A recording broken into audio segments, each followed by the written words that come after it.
Hello. Today is December 27th, the third day of Christmas, and it's Friday. Today, the church celebrates the feast of St. John the Evangelist. John was called an evangelist, which means the writer of a gospel. He also was a theologian because he gives us insight into Jesus very different from Matthew, Mark, and Luke. He's also called John the Divine because unlike Matthew, Mark, and Luke, who give us a very different picture of Jesus, they attempt to lead us to understand Jesus kind of from a very human perspective, the perspective of the apostles, who first knew Jesus as a rabbi, a great teacher. And then they realized that he was something more. He was a prophet. And then they came to realize that he was something more than a prophet. He was the Messiah, the promised, the anointed of God. That this one was very special. And finally, they would come to recognize him as the Son of God, the presence of God among them in a human form. And they lead us, Matthew, Mark, and Luke, through this discovery as the story of Jesus unfolds. John doesn't do that. John, right from the start, kind of lets us know.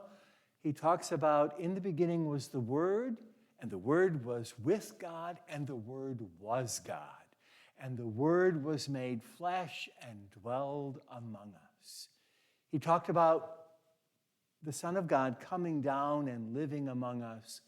And after he finished his mission, ascending to the Father to be one with him at the right hand for all eternity.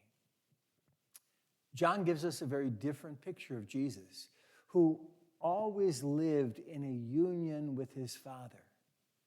So that Jesus could say to Philip when asked, show us the Father, he would say, how long have I been with you and you do not understand that if you see me, you see the Father, because the Father and I are one.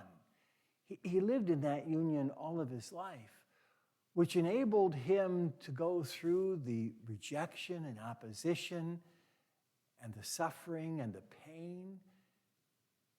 And still, he knew that the Father would take care of him. He would die saying, into your hands, Father, I commend my spirit. I hand myself over to you because that's where I've lived my life, is in you.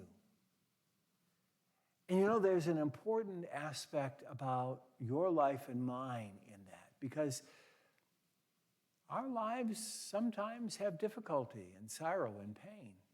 Sometimes there's opposition, there's rejection, there's hurt. But if we can live a communion with the Lord, if we can be one with him through that, he lifts us up and enables us to go through that just as he did, trusting that God is with us and takes care of us, shelters and renews us, and gives us the strength to keep going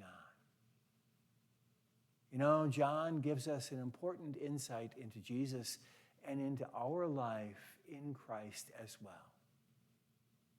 Today, there are a few that will celebrate a medieval custom. And I kind of love it. John at one point was given poison to drink, and his life was spared. John died of natural causes, the only one of the apostles to do that. But today, there are people who will drink a glass of spiced wine. In fact, they'll share it with friends and family.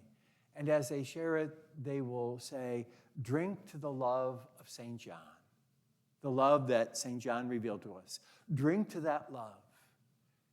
And then after you take a sip, you hand it to the next person who says, where there is love, there is God. John gives us that important insight that helps us to come to know that promise that is with us always, that he's with us even until the end of time. In every sorrow, in every joy, the Lord in his love is with us. Have a blessed Christmas season.